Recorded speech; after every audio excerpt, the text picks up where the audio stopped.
Out of those deadly clashes across Syria, the death toll is now more than 1,300, and most of the victims are civilians. This is the worst outbreak of violence since Bashar al-Assad was toppled 3 months ago.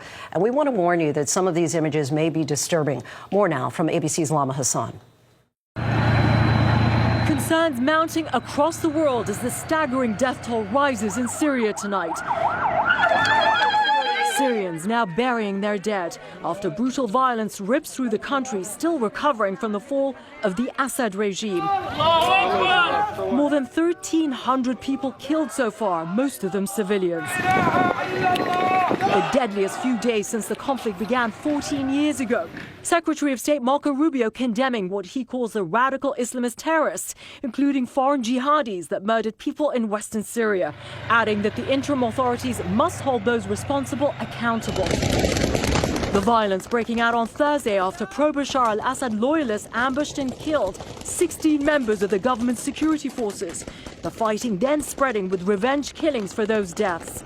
With reports of mass executions and entire families killed, the images circulating online are too horrific to show.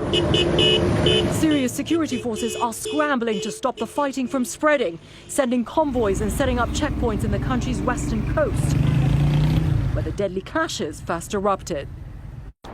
And Lindsay, tonight, Syria's interim leader Ahmed al-Shara is calling for national unity and peace, vowing to bring those responsible for the violence to justice. Lindsay. And Lama, I know you're also tracking breaking news out of Gaza. Israel says that they've stopped sending electricity to the people there. What's the explanation?